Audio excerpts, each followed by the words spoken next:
Hi you guys, and welcome to today's video. We are going to be cooking together. This is my first video where it's kind of dedicated to a recipe and cooking together. So I'm very excited because if you don't know, cooking and baking is one of my favorite things to do. I don't know, lets out my creativity a little bit. So I'm going to be sharing a very cozy and very fall recipe with you guys. Since we are in the autumn season, I always get more inspired to cook around this time of year. And so I really wanted to just share this recipe because this is a recipe that has been in my family. My mom taught me how to do this and my granny does this recipe. And we each do it maybe slightly a little bit different as it comes down the line. I just thought I would share this with you guys because it is so easy and this is perfect for this time of year, like I said, and it can feed a lot of people. And so I know we can have gatherings coming up soon with Thanksgiving and Friendsgiving and even Christmas. My mom cooks this around Christmas time as well. And even for Thanksgiving, we're not a big turkey family, so sometimes she will make this if we're at her house. So I just wanted to share this with you guys because I was just gonna make it today and I was like, why don't I film this? Because I don't know, again, it's super easy. I feel like it can feed a lot of people. So if you're kind of not very inspired right now with, you have family coming in or Friendsgiving or Thanksgiving and you're like, what do I cook that is warm and welcoming and can feed a lot of people and is easy? And so this is definitely the recipe for you. We're going to be cooking a roast. And I know everyone does roasts differently. This is just how we do it. My family is on the kind of Cajun side. This is my mom's side. So maybe that has a little bit twist to it, but it's so easy and this is just how we do it. So I know everyone does it differently, but I personally really love this. This is one of Mike's favorite meals too, so I know he's excited to come home from work and have this. But we need to get started because it does cook for a while and I am starting kind of late in the day.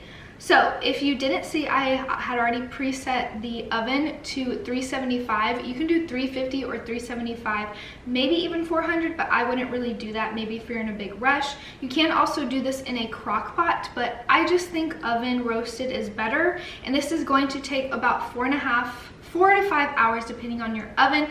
But once you get it in the pot, it's one pot, it's so easy and you just let it sit there kind of like a slow cooker. So really it depends on how you want to do it. So I already chopped up the onions, the carrots, and the potatoes as you guys saw. And I do have a little trick. If any of you guys really struggle cutting onions with your eyes, my eyes are so sensitive, I guess. I struggle all the time. I saw this little trick to damp or get pretty wet actually a paper towel and put it onto the surface that you are cutting your onions. And I don't know what it is, but I guess the moisture of the onions that usually kind of goes to your eyes and irritates you kind of goes into the paper towel, and it definitely helps. I've noticed now, I still feel it a little bit, but it helps big time because usually I'm like sobbing. So that's just a little trick for you if you didn't know. So yes, this is the base of our roast. Like I said, we have onion. I went ahead and cut a whole onion. I don't know if we'll use it all, but we will see. And then I cut up some baby carrots. I really just cut them in half. That's all you need to do. And then I have some small little baby red potatoes. This recipe, I will say, I will write something in the description for you guys to follow if you don't want to just watch this video while you're cooking. But I eyeball a lot of this, so hopefully that doesn't stress you out too much, but that's what makes this so easy, and I've never had it not come out good. So I promise you it will come out good. And yeah, I just kind of eyeball everything, but I'll make sure like I explain things. And it also depends on the size of your pot, you know, how fast your oven cooks and things like that. So that's why I think a lot of the times for cooking in particular, eyeballing it can be part of the fun and kind of make it your own. With baking though, that's a whole different story. So anyway, let's go ahead and get started with the meat. Okay, so the piece of meat that I have is a rump roast, I think, or this one might just be kind of a regular round roast. I can't remember which one I bought. My mom usually does a rump roast, which those are a little bit bigger, but because it's just Michael and I, and this is kind of a smaller pot, she has a really big roasting pan. But because this is kind of a smaller pot, I usually get, I think it's just called like a round roast, but any kind of cut of beef that you can see that obviously has some good height to it. Yeah, really whatever you want to fit into your pot, but make sure it says like round roast, rump roast, something like that. You don't have to be too picky about it. Sometimes they'll have a really big piece of fat on it. You can cut that off. This one I didn't have to cut off anything. They kind of had it cut perfect. So I am going to now cut some holes into this, and that is what we are going to put, not necessarily our rub in, but kind of like, I don't know, stuffing. I'm not really sure what you call it, but so I'm gonna cut some holes for that, and I'm just using a really sharp knife, and I'm cutting some slits so that I can basically fit a spoonful of seasonings in there. So if you see that, I'm gonna kind of do that all over the roast now. And another tip is to do this in the pot that you are using. Try not to hit the bottom of your pot. You do want to go all the way down, but obviously try not to scrape the bottom of your pot. But it just helps you not dirty a cutting board or any other surface, obviously with raw meat. So I like to do this inside the pot. It just kind of makes it a bit easier. I also, if your meat allows, sometimes the cut is just different, but I try to get at least a couple holes in the side so that I'm making sure the seasoning is getting all the way down and on every side. Okay, so I think I've done that enough. We'll see, but I'm gonna go wash my hands now.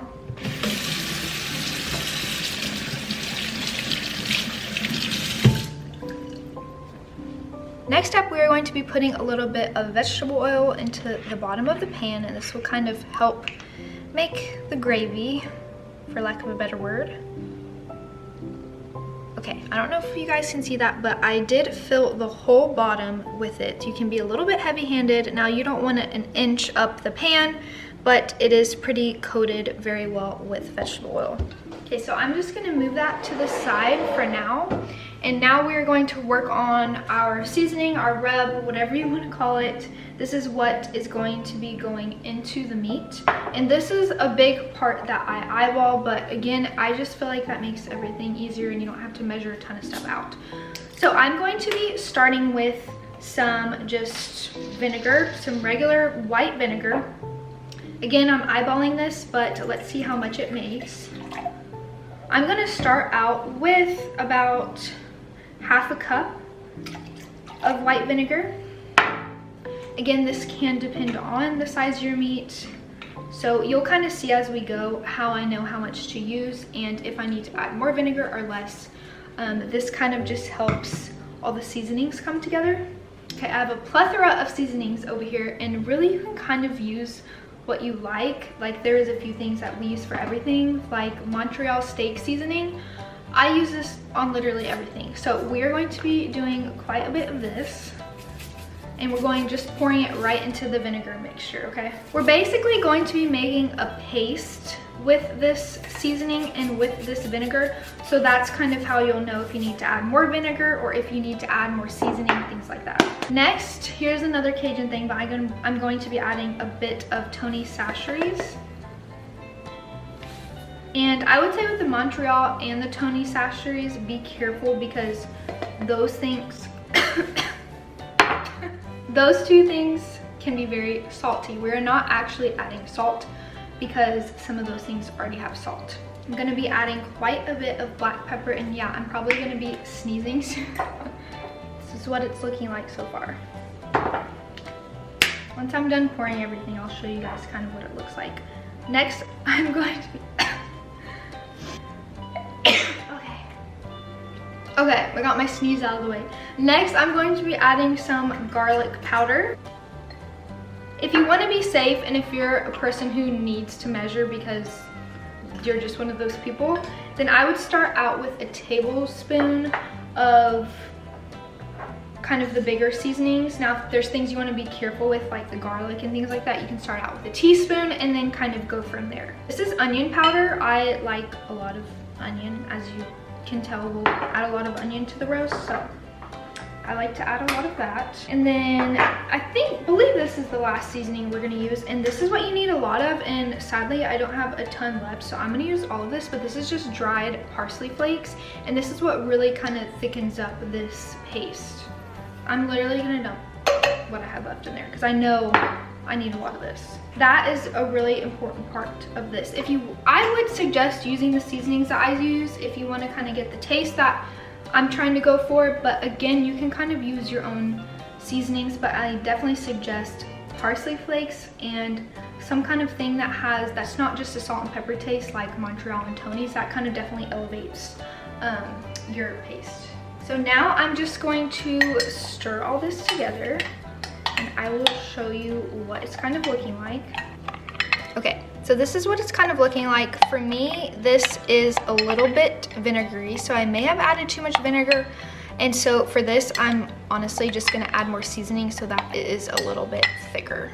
Okay, so I really wish I had more parsley flakes because I feel like it's not looking how it normally looks, but that's okay. It's still gonna be good. I added a little bit more Montreal and a lot more black pepper. I may have added too much black pepper, but another good thing to add is dried like onion flakes. If you guys know what minced onion flakes.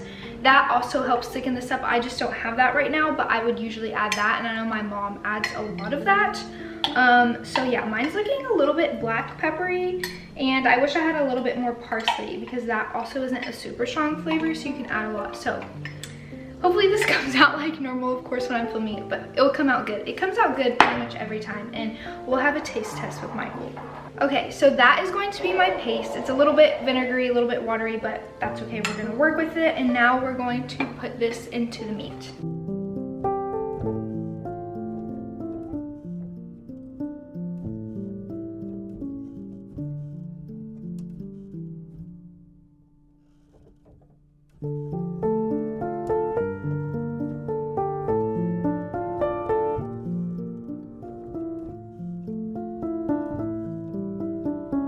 So as you guys can tell, this is messy business. This isn't something that's super clean, but that's okay. That's part of the fun of cooking. And in cooking, honestly, your hands are the best tool.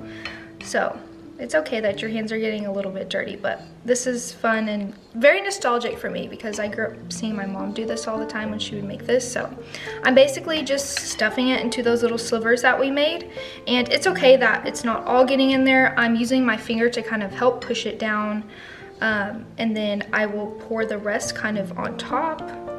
You want to make sure you get every last bit of that good paste and seasoning, so I just kind of poured it right on top.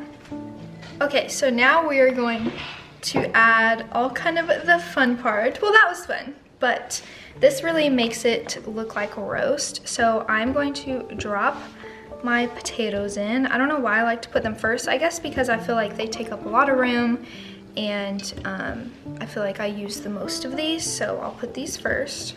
And again, this is something else that you could play with, but you know, really depending on what kind of veggies you do like. If there's a certain kind of potato that you like, if you like a ton of carrots, if you don't like carrots very much, but I just feel like this is kind of the traditional roast, is the onions, carrots, and potatoes, at least kind of what I grew up with. So that's what we're gonna be adding. And I am not going to be seasoning any of these veggies because the roast, as it cooks, the potatoes really soak up that seasoning. So I find that you don't need to season it, and that's why I try to season the meat really, really well. So now I'm just adding in some of my carrots. I don't like to overpower it with carrots, so you'll tell that I added a lot more potatoes than carrots. Also, I kind of know like what is too much for my pot, so I feel like that's pretty good. And now I'm just adding some onion on top, which this is my favorite part. And I did not cut the onions up too much. I kind of just left them in slivers, as you guys kind of saw me cutting it, because these onions really do kind of melt down to almost nothing. So I kind of like them to stay a little bit big. You can mince them if you want, but I don't know. I feel like leaving them like this also kind of looks like a traditional roast too. Okay, so that's all the onion I'm gonna add. I would say that that was about half of my large onion. All right, she is beautiful. Let's add a little bit of water, and then we're gonna put it into the oven.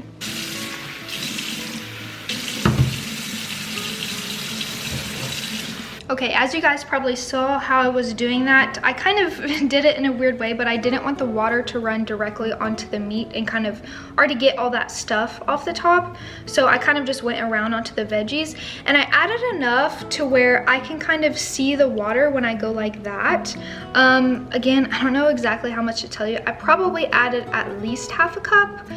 You don't want it completely covering all the vegetables. You don't want the water completely covering all the vegetables, but you want to be able to see it when you kind of look down in it. You can see a little bit of water. Hopefully you guys can kind of see what I'm talking about But yeah, just kind of use your discretion. I promise you won't mess this up, but you need to make sure you do have water in there or it's gonna kind of burn up. And so let's go ahead and put this in the oven, and we are going to cover it.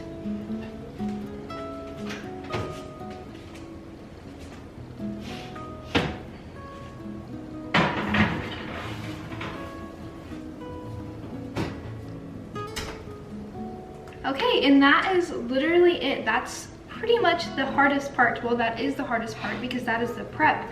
And so really starting this at the beginning of your day or in the middle of your day is perfect.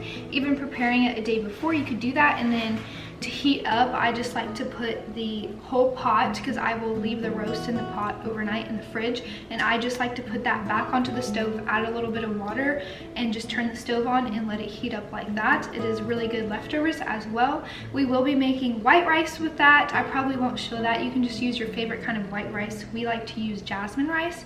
And then for sides, I don't know why, but I love making mac and cheese with this. I just love mac and cheese in general, but for some reason, kind of with a little bit of the gravy running into the mac and cheese, I don't know. It goes really well in my opinion. So I'm gonna be making mac and cheese with this, and also a little side Caesar salad. That's what we're gonna have tonight. But if I did have more people over, or if I was wanting to do this for like a Friendsgiving or Thanksgiving, I definitely would be making some rolls. I feel like rolls would be really, really good with this too. So we are going to wait about 4 to 5 hours. I really wish I would have started this earlier because we're already in the afternoon. So we're gonna have a little bit of a late dinner, but that's okay. So we're just gonna wait now, and I will obviously show you guys once I take it out. There will be a couple times within those hours that I check on it and probably add some water to it, because the potatoes do a really good job of soaking up all the water. So when I do that, I will obviously show you guys. And yeah, I'm very excited to be eating that tonight, and I can't wait for Mike to come home to the smell. This makes your house smell so good. If you're just wanting to be in a cozy mood and have a cozy meal, this is the perfect way to do that, because it just makes your whole house smell so good and really reminds me of like the holidays and just it being kind of chilly outside, even though in Texas it's not very chilly right now, but But I'm very excited to be making this with you guys and sharing it with you all. But in the meantime, I'm gonna go craft. I think I may work on my scrapbook, read a book, just kind of continue this cozy feeling until the roast is ready.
All right, you guys, it has been about 2 hours, so I'm gonna go ahead and check on the roast, see how it's looking, and see if it needs some water.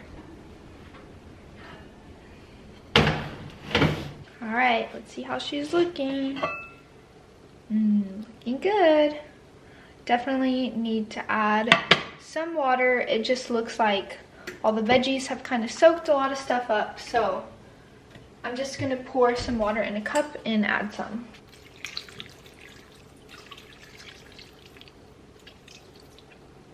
And back into the oven she goes.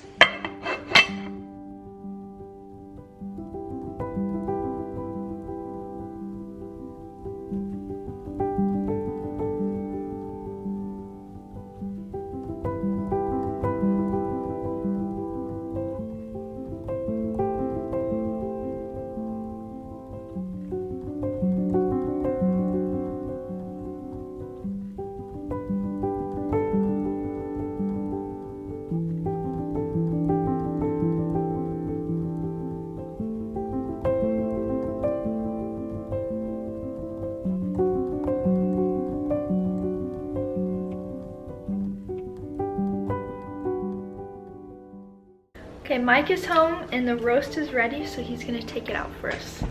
Also, I did cook this for about 4.5 hours. Are you kidding? No, yes.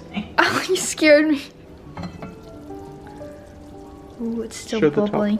How do you think that looks, Mike? It looks delicious. I'm Mike Salazar. And I approve this message. Okay. So this is kind of what it should look like when you take it out. You definitely want a lot of juice. So keep adding water as needed. I had to add water, I think 2 or 3 times in total. So definitely check it because you want it to be juicy and kind of have all that gravy. And let's see if it's like falling apart. Let's see. Okay, yeah. That looks pretty good. Okay, Mike's stirring it and it's like really falling apart now, so. This is exactly what you guys want to see. All right, okay. Now we're gonna serve it up.